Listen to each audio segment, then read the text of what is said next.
สบายดีพ่อแม่พี่น้องพามาเข้าครัวคือเก่าเนาะพี่น้องเนาะอันนี้มื้อนี้มากอ่ะสิพามาอันยังวะลาบข้าวปุ้นลาบขนมจีนหรือว่าลาบข้าวปุ้นพี่น้องพามาเข้าครัวคือเก่ามื้อนี้มักเผ็ดเอาพริกป่นลงเนาะพี่น้อง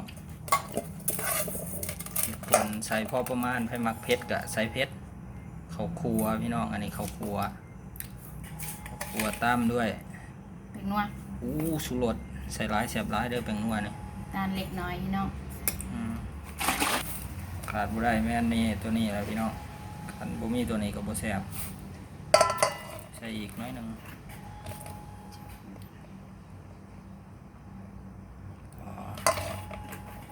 ใส่หมกนาวลงไปพี่น้อง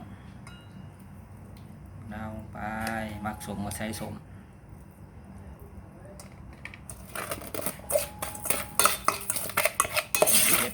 ไข่คือลาบสีลาบยั้งเลยพี่น้องตั้งแต่ว่าใส่อันนี้เป็นเส้นจีนหรือว่าเส้นปุ่นเนี่ยเส้นเท่ากับที่เศร้าน้ำก็เนาะพี่น้องเนาะมันจะบ่ขาดเส้นลงไปเลย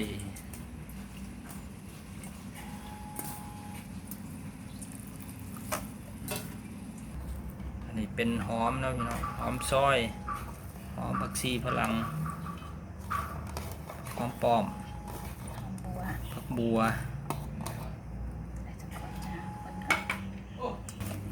คนเข้ากันเนาะ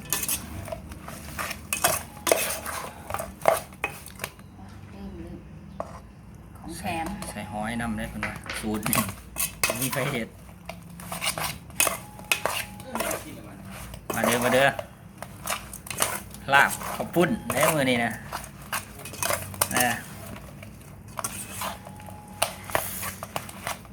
เอ้ยเป็นตาแซ่บบ่พี่น้องหอมแดงมีอยู่ใส่หอมแดงใส่หมกทั่วมันใส่เนาะแซ่บมีใส่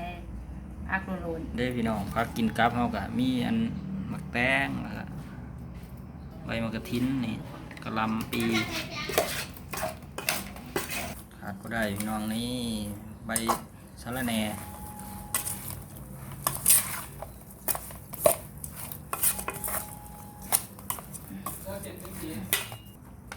เทใส่ถาดเนาะพี่น้อ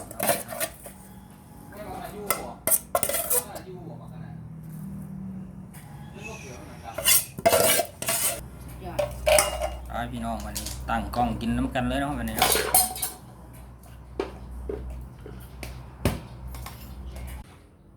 สบายดีพ่อแม่พี่น้องมานี่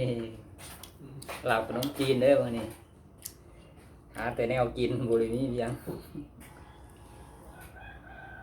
เต็มถาดเลยพี่น้องเอ้ยมาเด้อ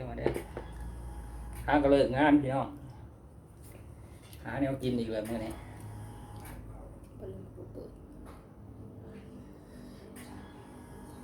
ใส่มือเยอะกว่าดี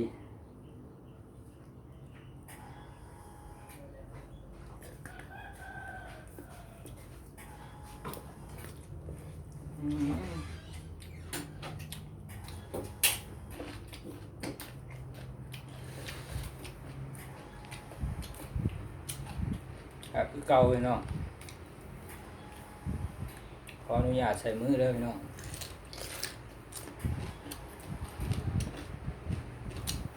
ข้างหลังมีเครื่องคั่วหม้อ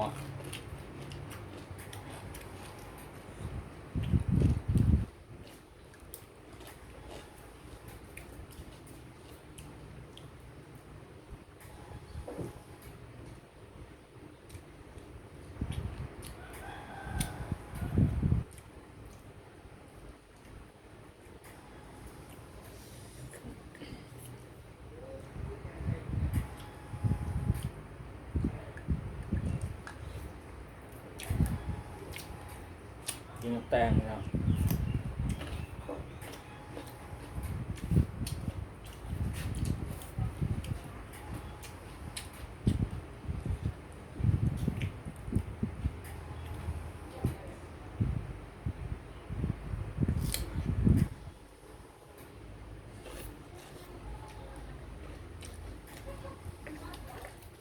ปลากระทินเก็บหนาหองพี่น้องหลาย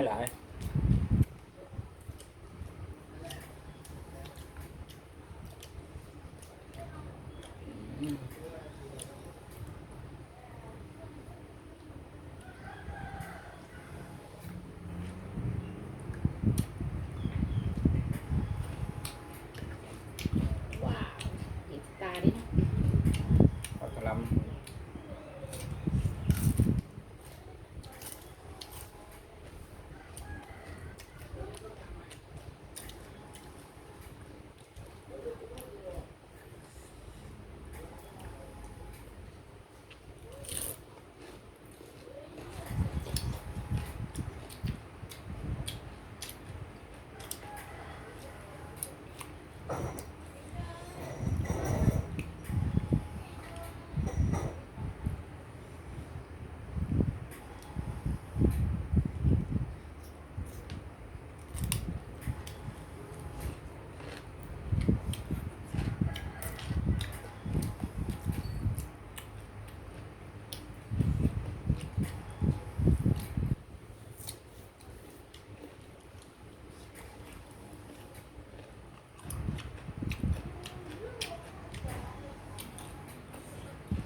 ไปดีว่าก๋วยเตี๋ยว ดู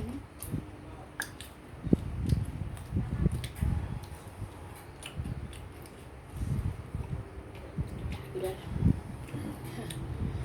ไปซื้อก๋วยเตี๋ยวพี่น้องวันนี้มาก๋วยเตี๋ยวมาบ่ทันเขาหาก็มาขายหิวเข่าวเลยตำขนมจีนนี่ก่อนแม่นตำหรือลาบ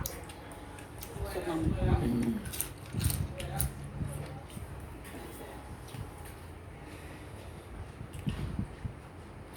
ไปกินได้เฮิงว่ะลาบมันรู้เพิ่นว่า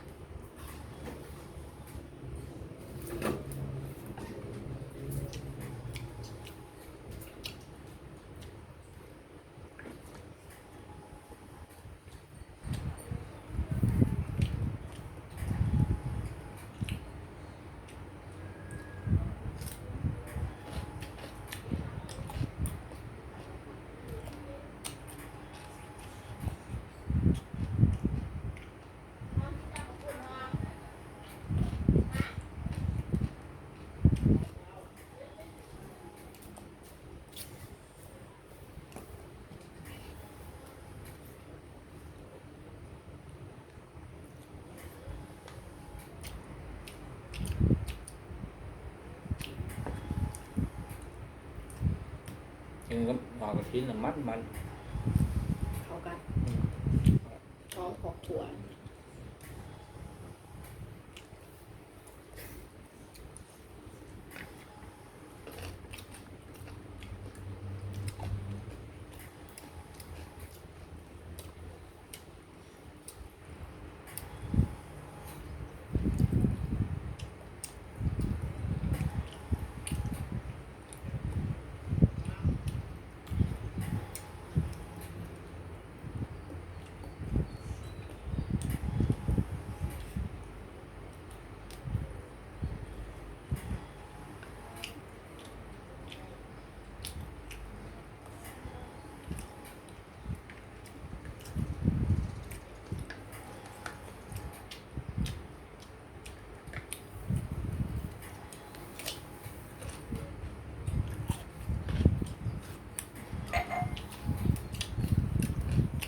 โอเคเนาะพี่น้องสำหรับคลิปนี้ก็เอาไว้สำนี้ก็เนาะพี่น้องใครดีเขามาเบิ่งมาชมก็อย่าลืมกดติดตามกดไลค์กดแชร์ให้เบามิดในเด้อพี่น้องเด้อเพื่อสิมีกำลังใจเฮ็ดคลิปต่อไปพี่น้องท้ายนี้ขอกล่าวคำว่าสบายดี